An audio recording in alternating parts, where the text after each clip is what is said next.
Ajit Paul, and electronic engineer by as my profession. ഞാൻ Tina.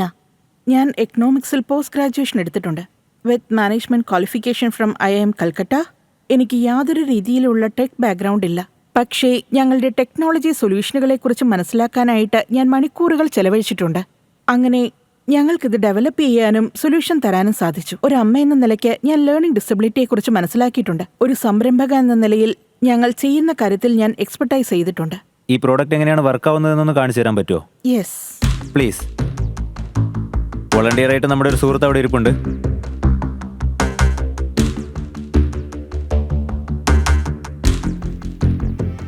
I went to be big, say the little dog.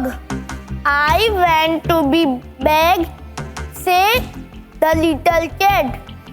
I went to be big, say the little pig. I live a little red house. I am a happy boy. I run and play the while day. I have a tree, a green tree. I sit under the tree.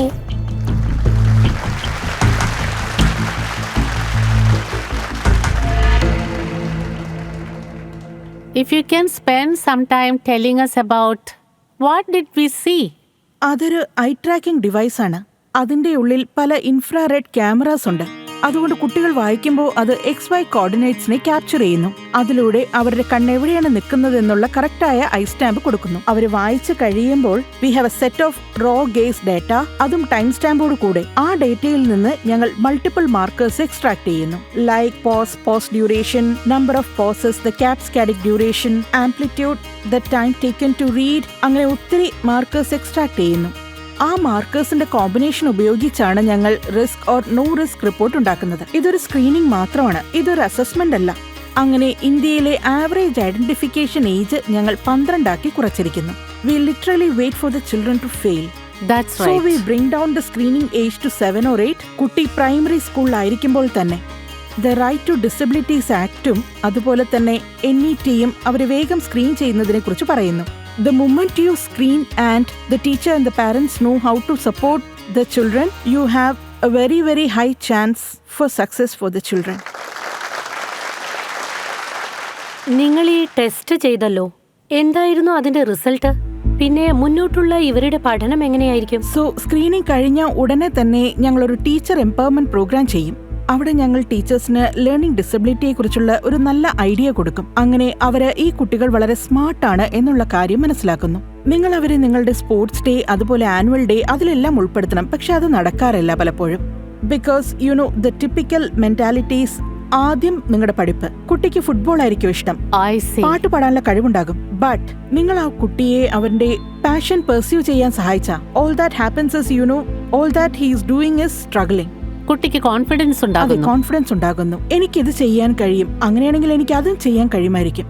എന്തായിരിക്കും ഈ learning disabilities നമ്മുടെ Indian പോപ്പുലേഷനിൽ? In India, it's 15%. That means 1 in 6 child in a classroom is dyslexia. But if you walk into any classroom and if you see about 40 kids and say, please raise your hand if you are dyslexic, maybe 1 or 2 may raise. And across the world, ഏത് സ്ഥലമായിരിക്കാം, culture ആയിരിക്കാം, language ആയിരിക്കാം, അതിൽ 10 മുതൽ 15% dyslexic people ആണ്. This is quite high. Yes, Yes. it is. Yes. ഇത് നമ്മുടെ നാട്ടിലുള്ള വലിയൊരു പ്രശ്നം തന്നെയാണ്. Thank you. ഞാനൊരു ഫാദർ തന്നെയാണ്. എന്റെ മകന്റെ ജീവിതത്തിലും ഇതുപോലൊരു പ്രശ്നം ഞാൻ ഫേസ് ചെയ്തിട്ടുണ്ട്. In the finest IV school. Okay. നിങ്ങളിപ്പോൾ പറഞ്ഞതുപോലെ തന്നെ ഒരു 7-8 വയസ്സിനുള്ളിൽ ഇത് കണ്ടുപിടിക്കാനായിട്ട് കഴിയില്ല. അവസാനം 9th സ്റ്റാൻഡേർഡ് വന്നതിന് ശേഷമാണ്, അതായത് ശരിക്കും ഒരു ടോപ്പ് ലൈൻ IV സ്കൂളിൽ, അപ്പോഴാണ് ഞങ്ങൾക്കും ഇത് മനസ്സിലായത്.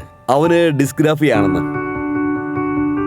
Is EDHD, is OCD. Okay. അപ്പോ ഇതെല്ലാം വെച്ച് നോക്കുമ്പോ അതായത് എല്ലാ മെഡിക്കൽ ഫെസിലിറ്റിയും അവൈലബിൾ ആണ്. പക്ഷെ പേരൻസ് ആയി ഞങ്ങൾക്ക് ഒരുപാട് ബുദ്ധിമുട്ടുകൾക്ക് ശേഷമാണ് ഇത് മനസ്സിലായത്. Yes. അങ്ങനെയുള്ള സമയത്ത് ഗവൺമെന്റ് സ്കൂളിൽ പോകുന്ന കുട്ടികൾക്കും അവരുടെ അച്ഛനമ്മമാർക്കും അവർക്ക് ഈ കാര്യങ്ങളെ കുറിച്ചൊന്നും ഒട്ടും അറിയില്ല. കുട്ടികളെ അവരിങ്ങനെ വഴക്ക് പറഞ്ഞുകൊണ്ടേയിരിക്കും. Yes. സോ നിങ്ങൾ ചെയ്തുകൊണ്ടിരിക്കുന്ന ഈ കാര്യം ഞാൻ പേഴ്സണലിയും ഇമോഷണലിയും റിയലൈസ് ചെയ്യുന്നുണ്ട്. സോ നിങ്ങൾ ചെയ്തുകൊണ്ടിരിക്കുന്ന ഈ കാര്യം ഒരുപാട് പ്രശംസ അറിയിക്കുന്നുണ്ട്. ഐ തിങ്ക് ഈ രാജ്യം മുഴുവനും നിങ്ങൾ ചെയ്തുകൊണ്ടിരിക്കുന്ന ഈ കാര്യത്തെ അഭിനന്ദിക്കും. Thank you so much sir.